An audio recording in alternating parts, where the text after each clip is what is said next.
Thank you very much. Thank you to Lee Greenwood, and thank you to Ralph for the incredible introduction and for the extraordinary leadership you've displayed for a long time. I've known Ralph for a long time. He's done an incredible job. And I didn't realize this is number 6 times. And I'll see you next year. Okay. 10 years ago, you founded this organization with a few people and a great deal of prayer. Today, the Faith and Freedom Coalition is the largest faith-based get-out-the-vote organization in modern American history. Congratulations as well to this year's recipient of the Winston Churchill Lifetime Achievement Award, Dr. Bill Bennett, who's a great guy. Where is Bill? Is he here? Where is Bill? Will you come here, Bill? I want to shake your hand. I love this guy. I watch him all the time. I see him. He's always defending us and fighting for us, and he's fighting against the fake news. Come here, Bill.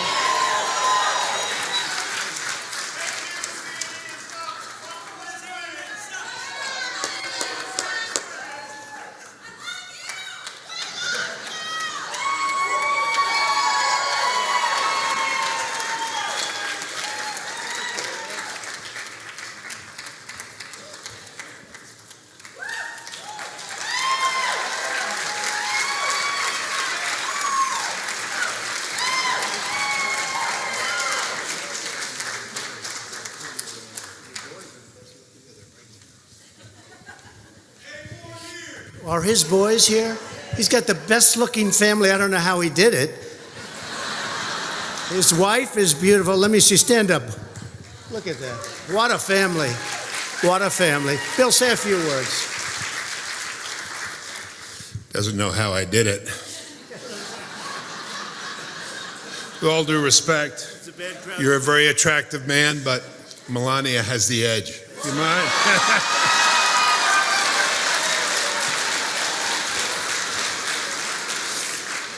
You'll excuse that. He's from Queens, I'm from Brooklyn. We talk like that. This is a great president. This is a great moment. This is a great meeting. Our country depends on you, Mr. President, and we're grateful for everything you're doing. The only thing I'd say is you said next year. How about the year after and the year after?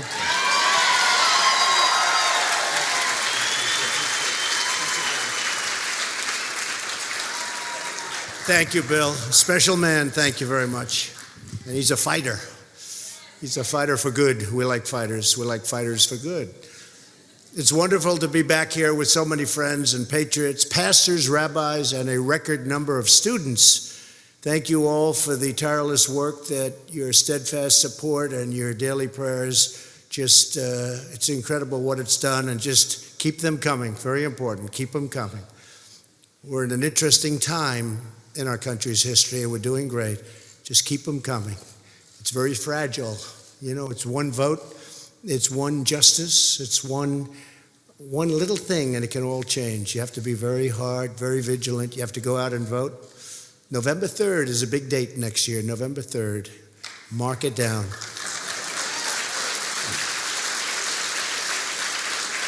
But I want to thank you for your voice, your time, and your energy, and to knock on doors and make calls and educate voters and mobilize your fellow Americans. Because with your help, we will soon once again win a historic victory for life, for family, for faith, and for freedom.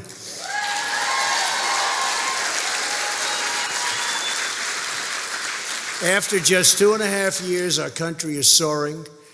Our communities are thriving. Our economy is booming, perhaps like never before. We may have the greatest economy in the history of our country. And we're once again defending and promoting our great American values. And we're saying Merry Christmas again. Do you notice? Remember? I usually save that for November, December, but I was just thinking, as I mentioned, I was saying we're going to say Merry Christmas. They were all taking it down off the department stores, everything. You'd see a big red. They'd say Happy Holidays. No Merry Christmas. They're saying Merry Christmas again. It's very interesting. They're proud of it. Since the election, we've created 6 million new jobs. Nobody would have believed that. We've lifted more than 6 million Americans off of food stamps, and we're getting Americans off welfare and back into the labor force, and they're so happy, and they're making money, and they love what they're doing.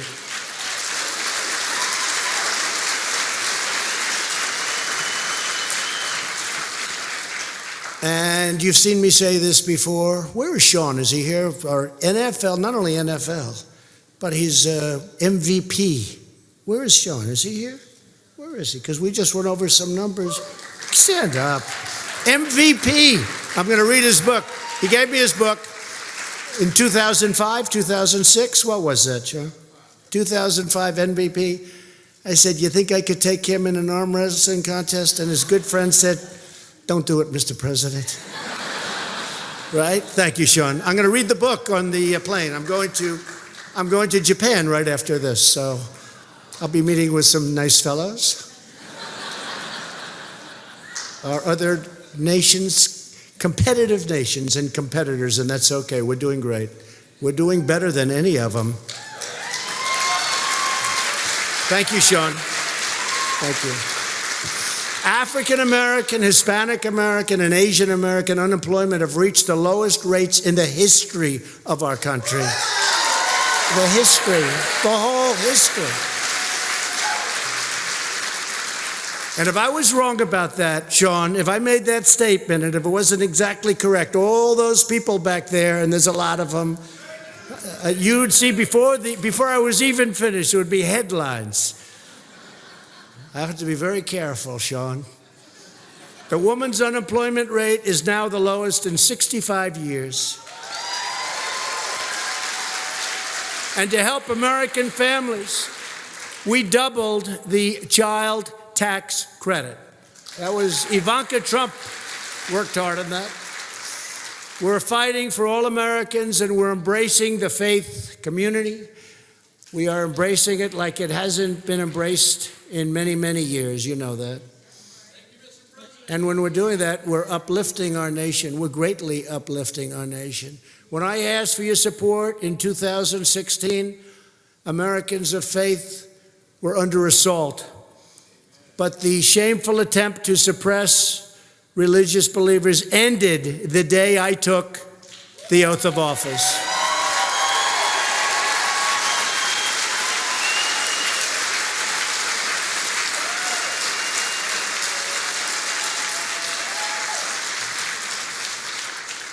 And now, by the way, because of what we did with respect to the Johnson Amendment, you know what I'm talking about? Our leaders, like all of the people that have been so supportive, our pastors, our ministers, our priests, our rabbis, all of our religious leaders, we're allowed to speak again. We're allowed to talk without having to lose your tax exemption, your tax status, and being punished for speaking. And the people that we most want to hear, our great clergy, is now able to speak without fear of retribution. And I'm very proud of that. I said I was going to do that. I'm very proud of it. They can speak, unless they speak against me, in which case we'll bring it back. We'll bring back that Johnson Amendment so fast, Sean. I'm only kidding. They're going to take it seriously. You know, they're going to go out. We have breaking news. They're going to say, see, I told you he wants to be a dictator. I told you that. They are unbelievable what they do. You have to say it with a big smile on your face, otherwise, and even that doesn't work. Bill understands that, right, Bill? We're cherishing our nation's religious heritage once again. My administration has taken historic action to protect religious liberty.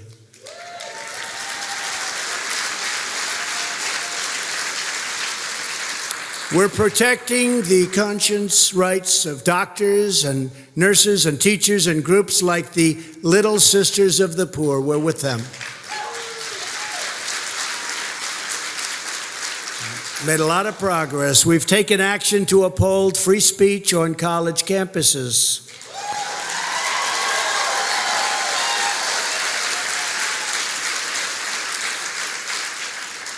Colleges are now, by the way, looking around very carefully when they throw conservatives and religious folks off of their campuses.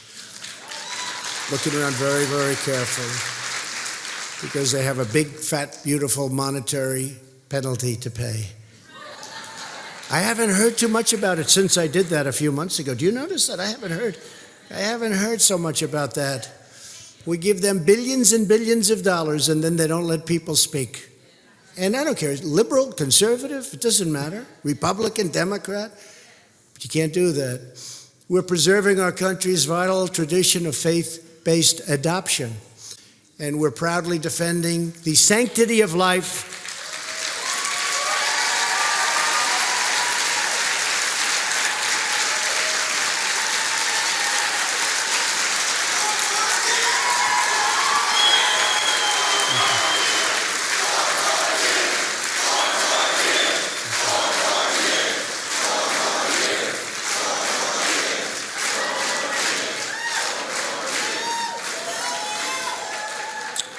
But keep fighting because, as most of the people in the room know, it's very fragile. Unfortunately, Democrat politicians have become increasingly hostile to pro-life Americans who want to help more children find a loving home and share their dreams with the world. Virtually every top Democrat lawmaker now supports taxpayer-funded abortion right up to the moment of birth. And by the way, if you watched Virginia, the governor, after the moment of birth. That was something that nobody heard of before. After the moment of birth. Nobody believed it. I had never heard of it. I don't think anybody had heard of it. When he talked about wrapping the child and then discussing with the mother whether or not she wants to keep, the child is born. So that becomes an execution. That becomes an execution. Every child, born and unborn, is made in the holy image of God, and that is why I have asked Congress to prohibit the late-term abortion of babies. And they'll do that.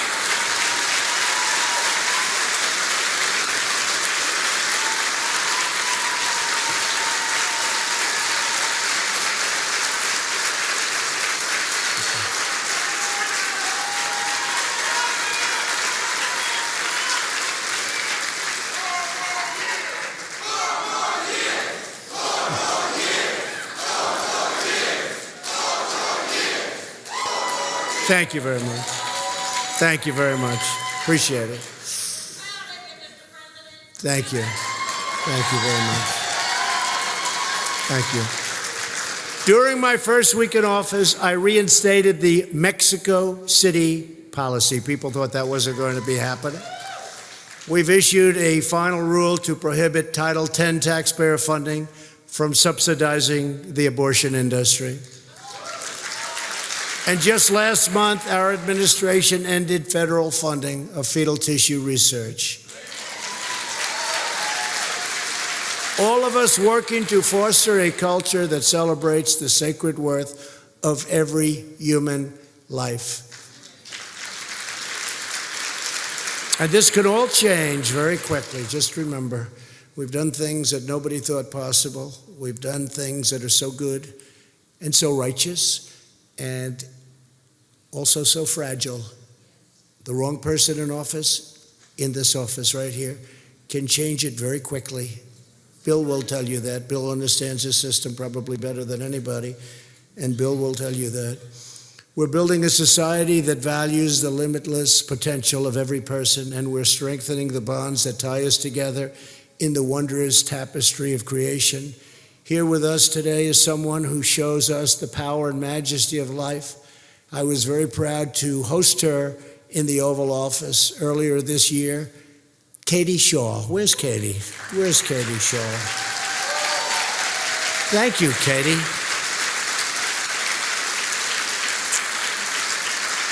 We had a great meeting, right? In the Oval Office. Thank you, Katie. You look well, really well. Thank you very much. Thank you. So nice. She was in the Oval Office and really made a great impression on everybody, and it was very exciting. Thank you very much for being here. Katie's from Indiana, She was born with Down syndrome and now works at a local store, does a fantastic job, volunteers in her community, and has testified before lawmakers. As Katie said, it's a wonderful life.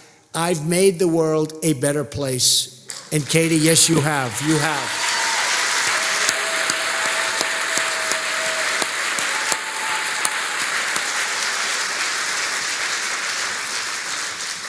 Our nation is uplifted by incredible Americans like Katie who fight for the dignity of all humanity. My administration has also taken historic action to protect Americans' rights enshrined in the Constitution. Democrats are determined to pack the courts with radical left judges who will impose their own far-left views on the American people. That is why I will soon appoint my 145th judge to interpret the Constitution as written.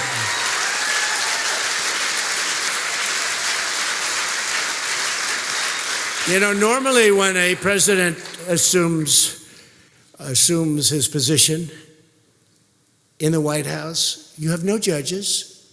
You come as they retire, they get sick, they pass away, things happen, and they leave, and you'll get 1, 2, 3. I inherited 138 empty spots.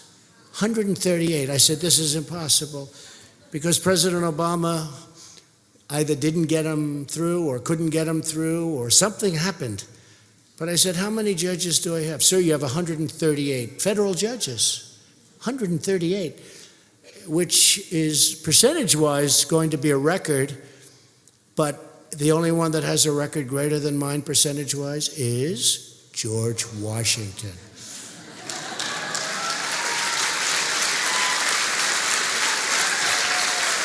I'll never beat that record. He had 100%. But I have more. The only thing, we have more, but he had 100%. He appointed everybody. But think of that, 145 judges were up to, I had 138, and then through attrition and things, we picked up some additional, we're putting fantastic people on the courts, and it makes such a big difference, nobody would believe. And we have 2 new Supreme Court justices, Neil Gorsuch and Brett Kavanaugh.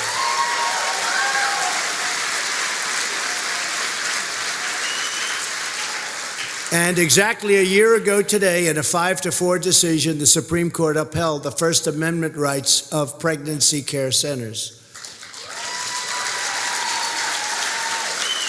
And just last week, the Supreme Court ruled 7-2 that the Peace Cross, wasn't that nice, right?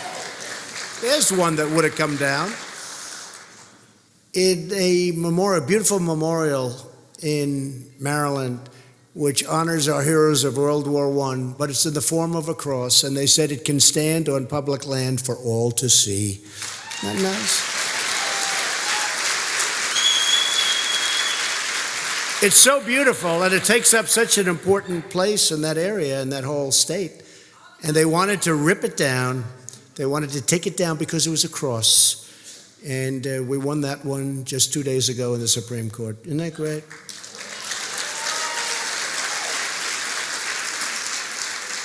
Americans' belief in God has forged the character of our country and made our nation a light unto the world. We are respected again as a nation, I will tell you that.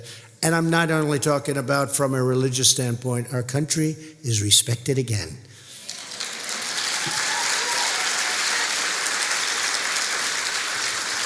Today we are excited to be joined by hundreds of college students, including 8 students from Liberty University, great school, who just got back from a mission trip to Oklahoma. Where are you? Stand up, please. Wow.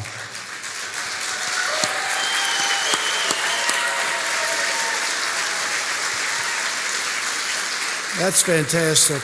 It's a great school, and Jerry Falwell's a friend of mine, and he was with me right from the beginning. And he's so happy about it. I could tell you stories. He said that he was so honored to be there. He understood from the beginning what was going along. And he does say, and so did Pastor Robert Jeffress, a great friend of mine, he'd say, Our president may not be the best at the Bible. He may not have read it 2,000 times, but he's the best for us, and that's good. That's good.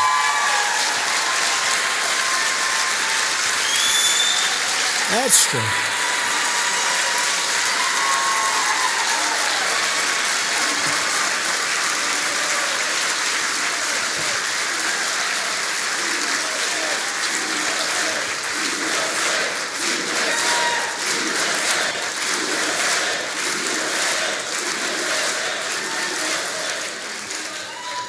Thank you very much, everybody. Thank you. And who are those 17%, right? Ralph asked that question. I do. I want to talk to them. As one of the great students, Phoebe, recently said, every day on the trip is a chance to love others the way Christ loves us. Where's Phoebe? Stand up, Phoebe. Thank you very much. Very nice. Beautiful. So I want to thank Phoebe, and I want to thank the students who are here with us today from all over the country. We're really incredible what you're doing, and I think people have no idea the numbers we're talking about. You know, you see all of this stuff on television, and they're noisy, they're loud, they're rude, they disgrace us in so many ways, and they get publicity. But they don't realize that we have more than they do. They really don't. People don't realize it. We have more than they do. I see it all the time. The young people that come. The other day in Orlando, we had a rally that was unbelievable. It filled up. We had thousands and thousands of people outside of the Orlando Magic Arena where they play the big basketball games. The floor was packed, and it was an incredible thing to see. And then outside there were, literally tens of thousands of people couldn't get in. And then there were thousands that we said, don't come. We actually were putting out notices, please don't come. There's something going on that's a great thing. It's continuing, I think, even stronger than that great November day in 2016. I really believe it's stronger. And, you know, the media likes to talk about the energy the left has. I don't think they have energy. They're trying to destroy themselves. And it's negative energy. It really is. It's like a negative energy when you see what they want to do. And I think we have more energy than we've ever had. And I said it the other day, I think the Republicans have much more energy than the Democrats. Now, maybe I'm wrong, but I really believe it.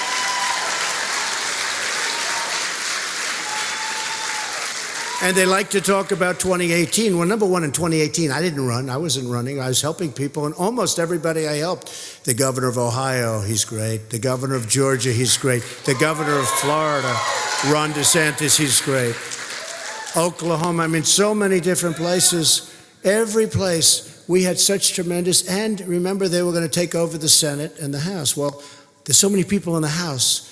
But the ones, like in Kentucky, Andy Barr, the ones that we helped, the ones that I went to won. They won their races against very tough competition. But we held the Senate and picked up 2 seats, and nobody wants to talk about it. Nobody wants to talk about it. And if we didn't, we wouldn't be having judges, but nobody wants to talk about that. All they want to do is say, oh, they lost House seats. Well, you know, there's a lot of people running in the House. And what I did is I campaigned for senators, and we almost picked up another 3. We came very close to big upsets. So I actually think we have the energy, and I'm going to be running, and it's going to make a big difference. We're going to win a lot of things that people have no idea. Like, for instance, in the audience the other night, so many women for Trump. So many. So many.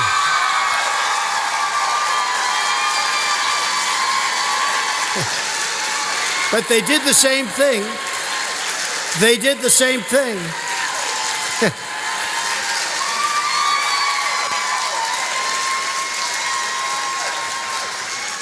They did the same thing in 2016. Women, they'll not vote for Trump. They're not going to vote. I was saying to my wife, do you think women are going to vote for me at all? And we got the women came out, and it was incredible what happened against Hillary Clinton, a wonderful woman. Wonderful person.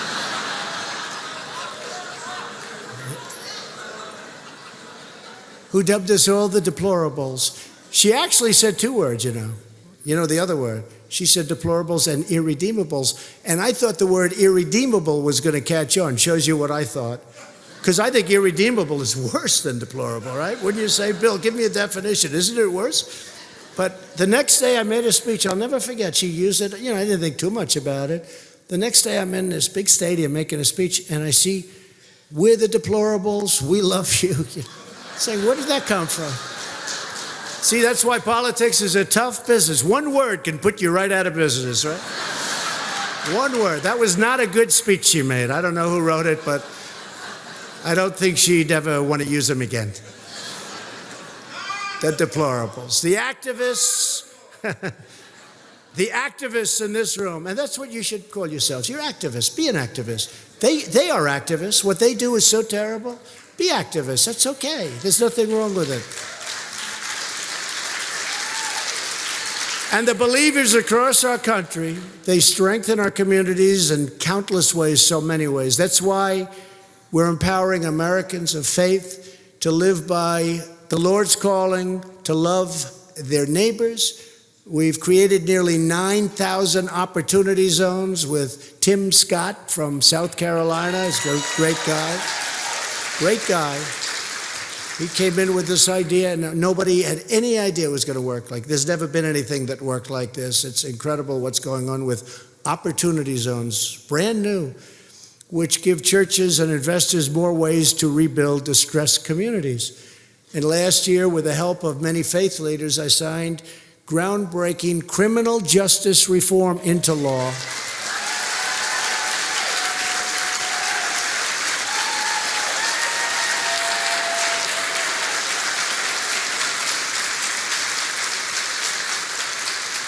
And if you remember, Sleepy Joe Biden, he was pushing it. And that was a killer for Hillary Clinton. And I remember the first time I saw people, real activists, against Hillary because of her husband and what they did on criminal justice reform. And they did nothing to fix it. What they did, it was terrible. The Crime Act, what they did was terrible to so many people. And we got criminal justice reform passed with very conservative people and very liberal people. I mean, it was an amazing thing. But nobody until, that was done 4 months ago, nobody until this time thought it could ever happen. And you had to see the people that were in favor of it. The most conservative people, some of the most conservative, even more conservative than Bill Bennett, which is hard to believe. Am I right? I mean, seriously conservative. And also very liberal people. It was a great thing. It was a great thing. We're glad to be joined today by the first person released from prison under the First Step Act, Matthew Charles. Where's Matthew? Thank you, Matthew.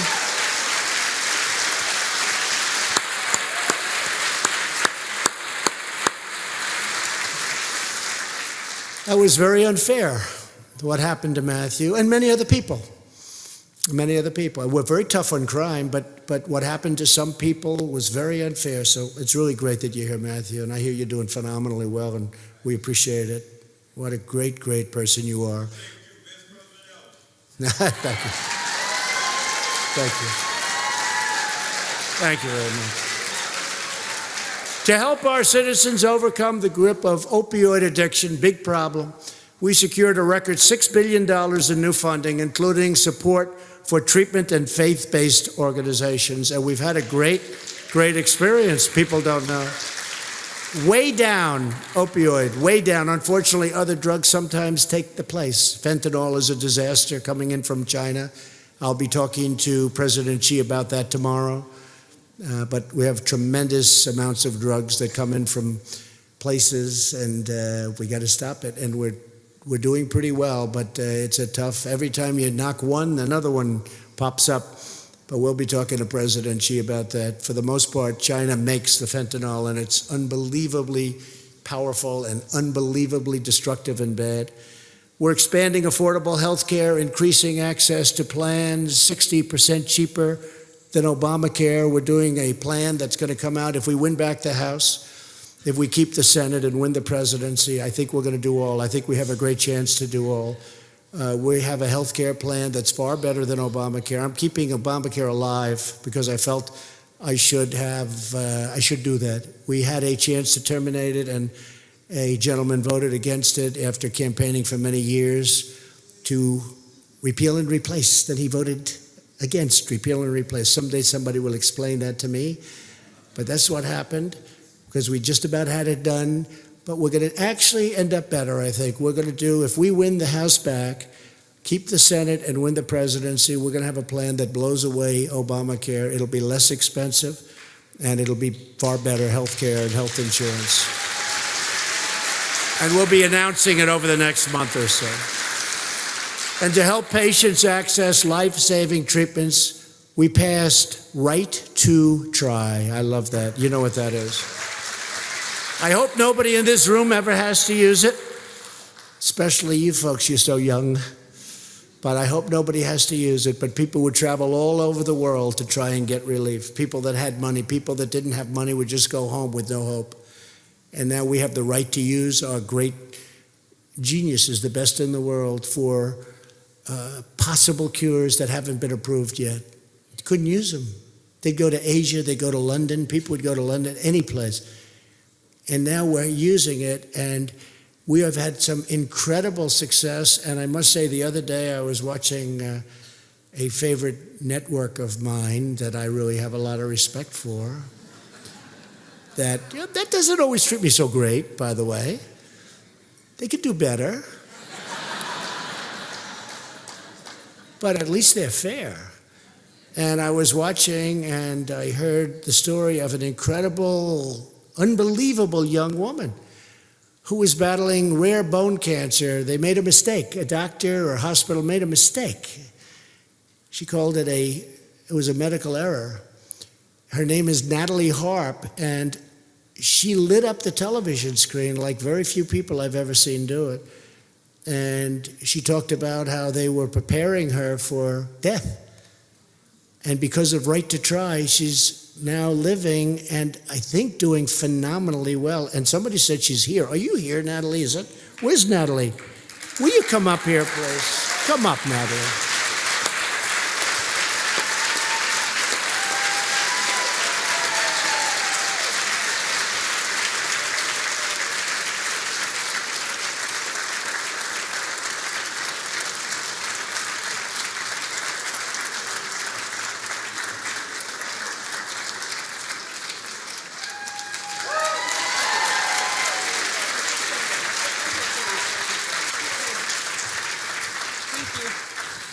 Thank you, Mr. President.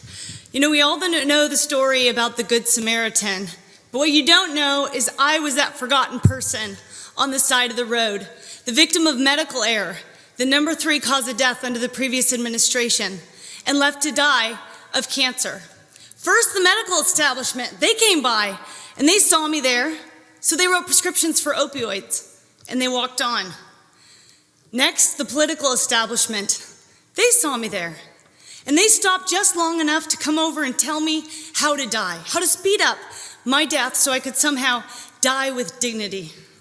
But then an outsider, my Good Samaritan, President Donald J. Trump, he saw me there and he didn't walk by, he stopped. And for every single one of us, he gave up his own quality of life so we could live and work and fight with dignity, because he believes in survival of the fighters, not the fittest. And so, Mr. President,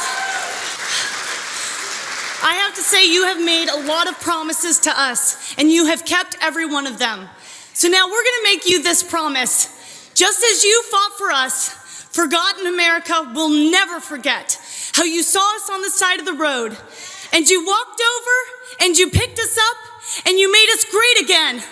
And now we're going to fight for you, Mr. President. God bless you.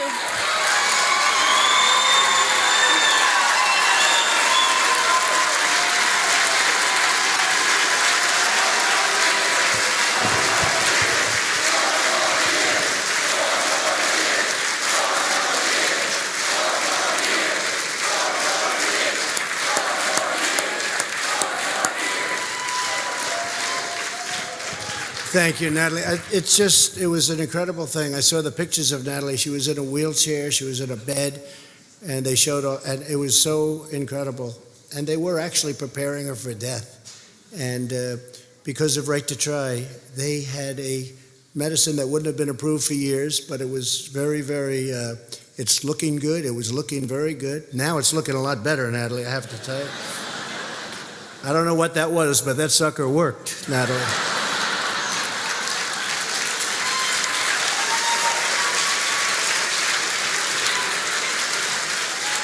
You know, part of the problem with Right to Try is that the big pharmaceutical companies and the labs, they didn't want to do it because they didn't want to have where a person's terminally ill or very in bad shape. They didn't want to have that on their record. I understood that. And so we didn't put it on their record. We made a second, record which people don't see and we don't want to show. You know, it's unfair to them, but they didn't want it on their record because people were very far along, unfortunately. But cases like Natalie have not even been that unique. We've saved many lives with what's going on. And ultimately, I guess that's probably also the best test for a medicine to see whether or not it's good, because it really, it's worked so well and we're so proud of it. They've been trying to get that approved for 45 years. They couldn't get it done. Not that easy, because the medicals didn't want it, the doctors didn't want it, the country didn't want it, our country, because they say, well, if something happens, a person's terminally ill, then they die, then we'll get sued if we do something.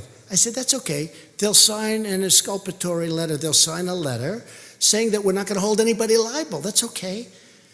And they said, well, that's a good idea. Can you imagine 45 years, nobody thought of that?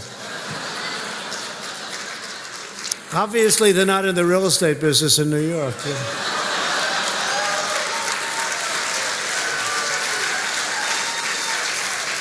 And we had great help from the Republicans, and we actually had some Democrat support, and we got it done. And to me, I thought that was going to be so easy. It was not an easy one, but we got it done, and got it done the way we wanted, properly and very strongly. And I just want to say that, Natalie, you are an inspiration. You really do. You lit up that screen. My wife watched. I said, you have to see this. It's a great invention. It's called TiVo. Okay, I don't want to be advertising, but it's like better than television, because television, you never see it again. With TiVo, you play it back. I played it back. And my wife said, that is amazing. So we're very proud of you, Natalie. Thank you very much. It's so incredible person, incredible spirit. We want every American to have the chance to live and to dream and to thrive and to protect the safety and well-being of our citizens. We're securing our border, building the wall. It's being built right now.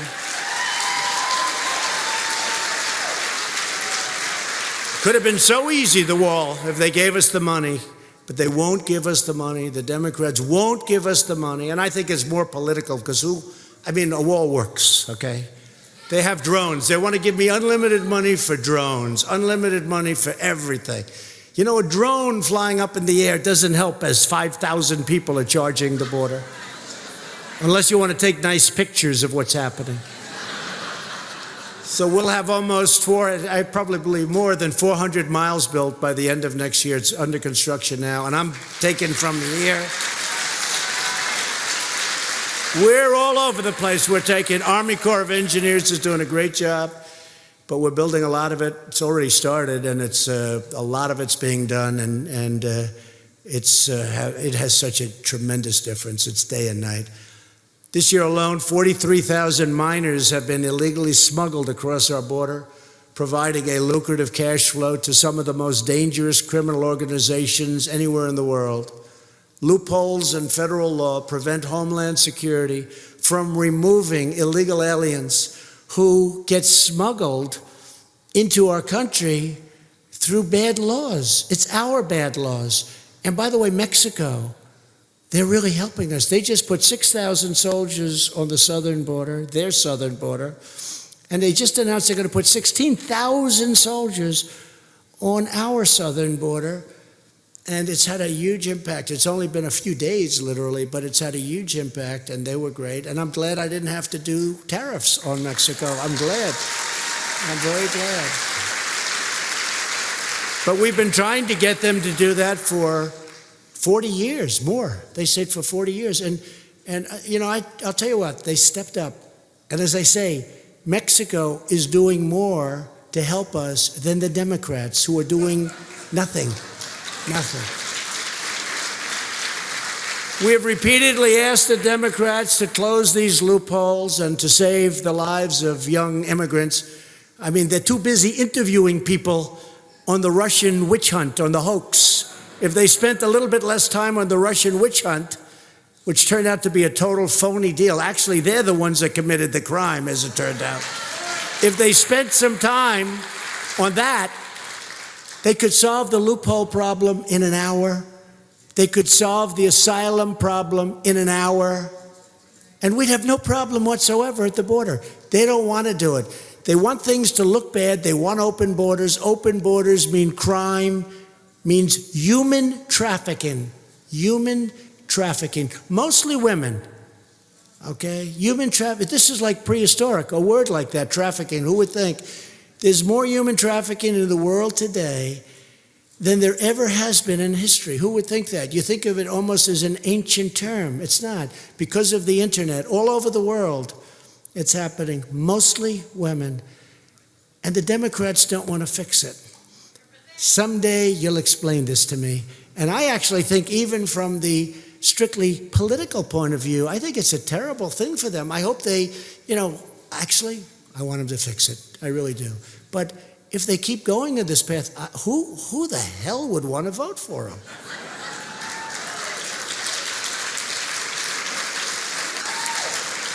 But they should take a little time off and they should go and fix the loopholes and fix asylum. And frankly, coupled with Mexico, what Mexico's doing now and stopping people from coming through Mexico, you would have a border that would be better than it's ever been.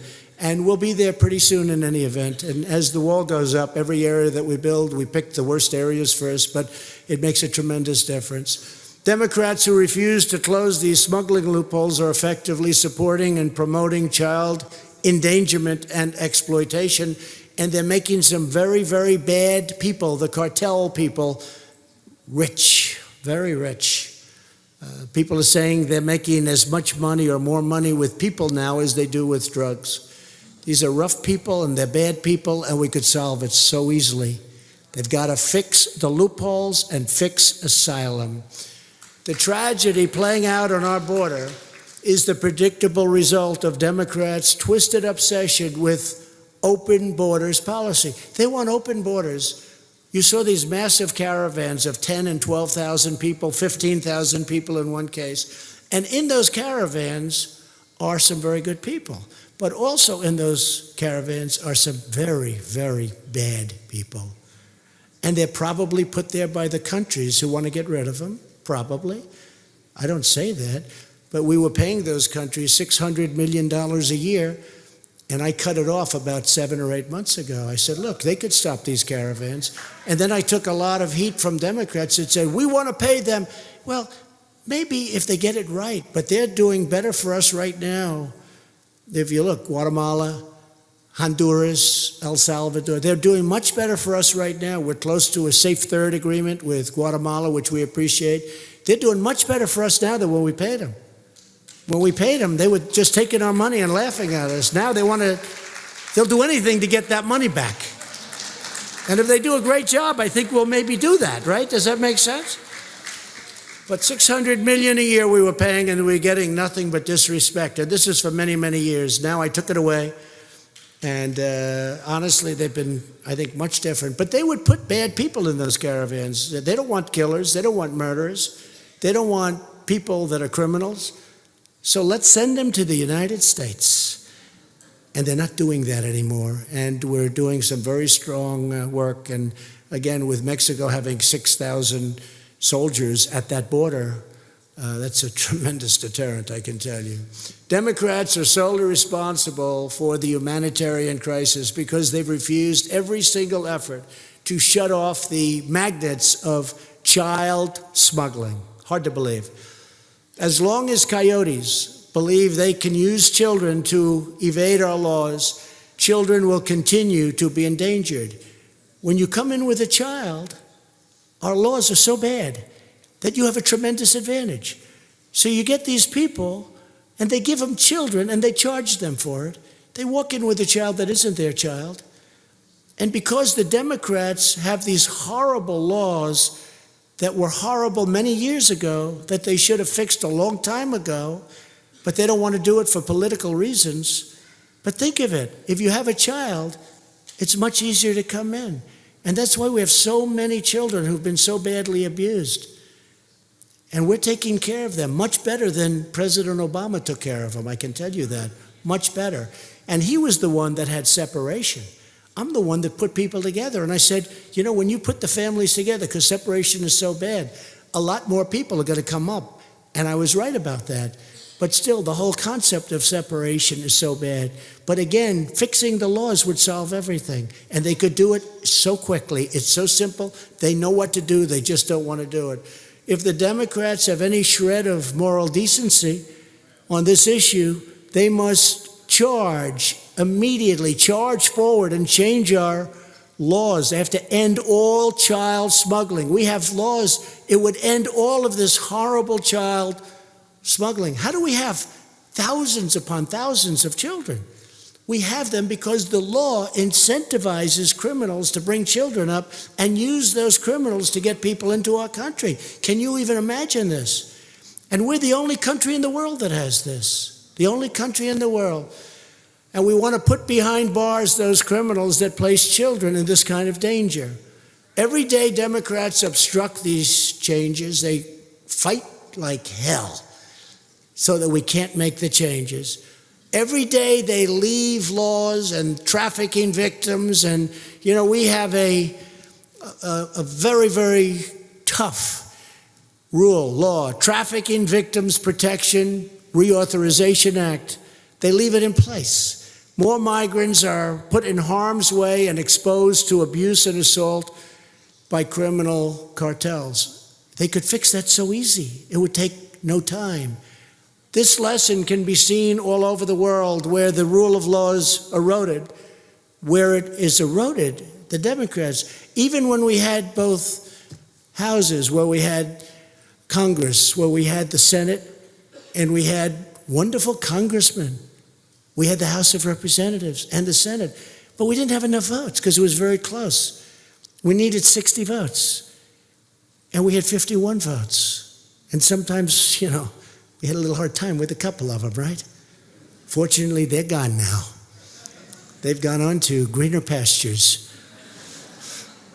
or perhaps far less green pastures, but they're gone. They're gone, Bill. Very happy they're gone. And we have great senators, but we need 60. We have 53 right now. And we had 51. We picked up 2 in the 18 election, but we need 60. So we need Democrat votes. It's very simple. We needed them before, too. We needed them even more so before when we had both the House and the Senate. So where the door is open to smugglers and traffickers, disaster always ensues. Nonetheless, Democrats remain relentless in pushing policies to add even more incentives to the unlawful transportation of illegal alien minors across our borders. And it could be fixed instantaneously by the Democrats sitting down with the Republicans. The Republicans are all in favor of it. Virtually unanimous. I would say unanimous. We could fix it instantaneously. We just need a few votes. We don't need many, we need a few. But they don't want to do it. And you know, one thing I've learned in Washington, I've heard about it for years, the Democrats have lousy policies, and in many ways they're lousy politicians, but they stick together better than the Republicans stick together. They stick together. They vote in a group. You don't see them going haywire. They may have a plan that's bad, like this, open borders. They want open borders. They stick. You don't have people going the other way and voting and going out and making speeches about how we're wrong. They stick together. We have better politicians. We have far better policy.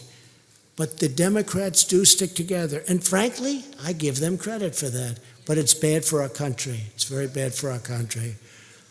So let me state clearly, my administration will not tolerate, and we can't do this. We can't do it. We cannot tolerate the endangerment, abuse, or smuggling of children. And the only way to really stop it is to change the law, and the Democrats can do that immediately. We will stand strong with the courageous heroes of ICE, Border Patrol, and law enforcement. These are fantastic people.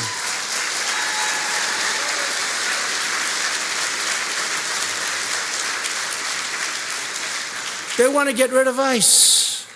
ICE is these are great patriots, these are great people, but they're also tough. Sean can tell you about that. You need toughness at a certain point, Sean, right? You need physically tough, strong, tough. These are great people. Sean's a great person, but he's tough. It's okay. We need strong people. We need tough people. ICE goes into these areas where you have MS-13, and to them it's like a day in the office.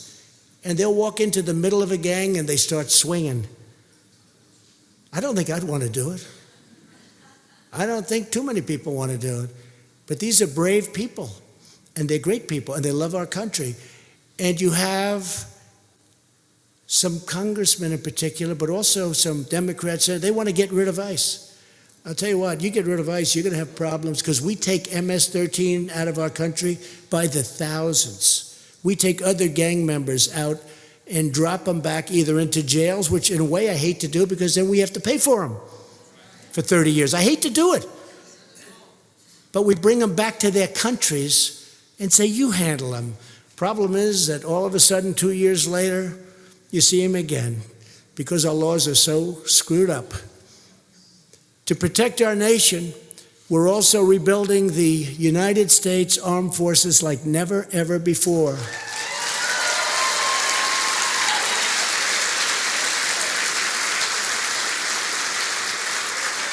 Lindsey Graham said last night, he made a speech and he said last night that he's been a senator for a long time. He's been in politics for a long time. He's always been very strong on the military. He's never seen our military so strong as it is today. It's a great statement. And I know it hurts our budgets, and budgets are very important to me, but there's nothing more important than keeping our freedom. And this is a time when we need military, more important than anything else. We need military. We'll worry about budgets. We spent $716 billion last year and $700 billion the year before. And we have brand new fighter jets. We had jets that were so old they didn't fly. We had jets so old they had to go to the desert, to the airplane graveyards, they call them. They have graveyards of old planes. They had to go there to get parts. Now we have brand new, beautiful F-35s, F-18s. Best planes in the world. And they're all made in the USA, right? We like that. Made in the USA.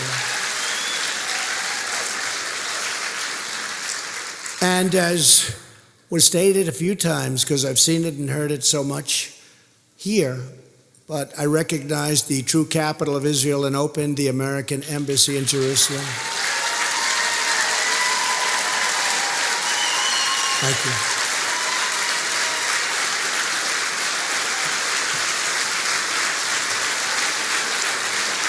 Thank you. Every president said they were going to do it. You go back many, many presidents, they said they were going to do it. They never did it. They never did it. And I understand why, because the pressure put on you once you get into office not to do it by other countries is amazing. I got so many calls, and I knew they heard I was going to do it in 2 weeks. I got so many calls from the heads of countries. So when I knew they were calling about that, I'd say, tell them I'll call them back in a week and a half. I'm very busy. I'm very busy. Because it's hard to tell, a king no. They've never heard no before. So, I don't mind telling them no, but what do I have to waste my time for, right? But I see why that other people, that they just didn't do it. They campaigned, I will recognize all of them. And they didn't do it. And they didn't do it. They didn't come through. This is many, many presidents, not just President Obama. He campaigned on it too, never did it. Bush campaigned on it. Clinton campaigned on it. Everybody did. They didn't do it, and I did it. But what I did with the calls, I'll explain this just to this first row of young geniuses from Liberty University. What I did is I didn't take the calls. And then after I signed the document, had a press conference, announced it, And now Jerusalem becomes the capital of Israel. It's a big thing, right? After I did it, I probably had 25 calls from leaders of countries who were going to say, please don't do it. I called them back. Hey, what's up? What's going on? What's up? And they said, sir, we were going to ask you not to do the embassy in Jerusalem if that were possible, but you did it yesterday.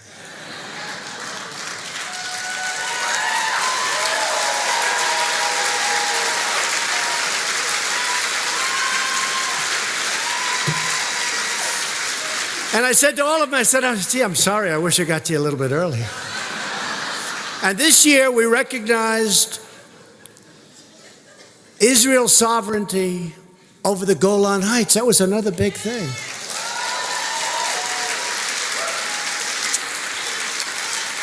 That's been 52 years in the making. Many, many summits. They had many, many summits. People would fly in with their big jets from all these countries, these big, beautiful jets. They had to land. They'd talk about the Golan Heights for 2 days, and then they'd fly out.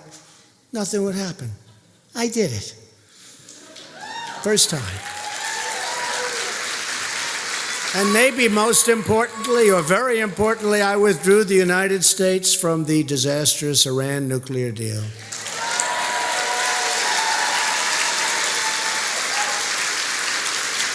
Remember when they signed that deal? They were all screaming, death to USA, death to the United States. They're screaming as we're signing a deal. Whoever signs a deal when they're screaming death to the USA?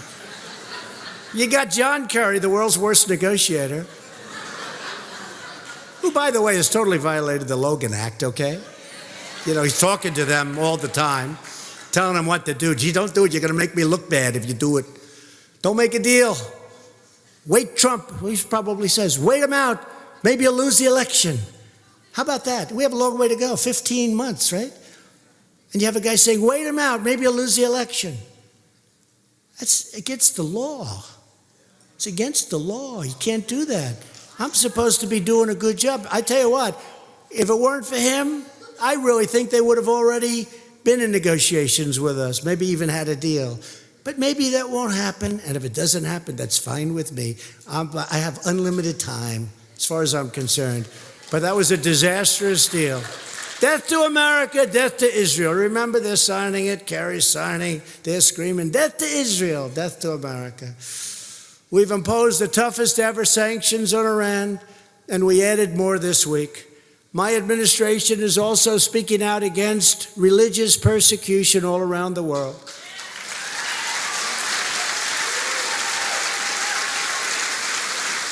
We believe that every community has the right to worship in peace. In Latin America, we support the people of Cuba and Nicaragua and Venezuela in their righteous struggle for freedom. A lot of progress, too. In America, we reject the failed socialist ideology of government domination.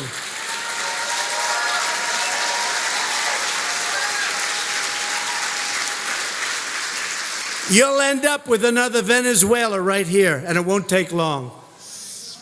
Our rights don't come from politicians, they come from the Creator.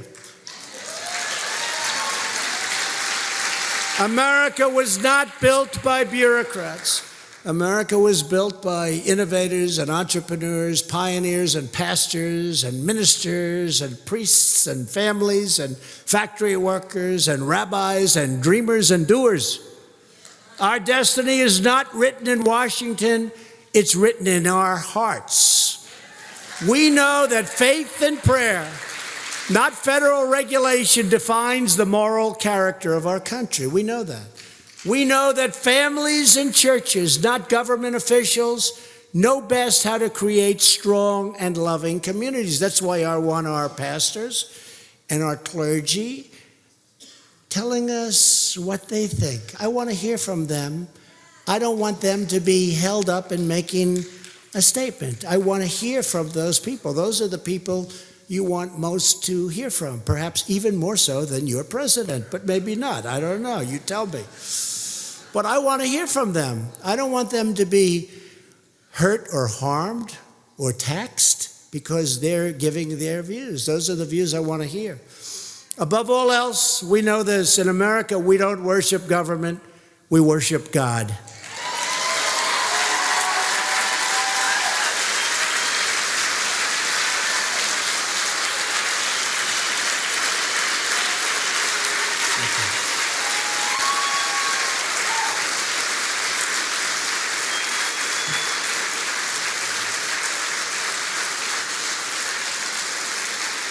Thank you very much. Thank you.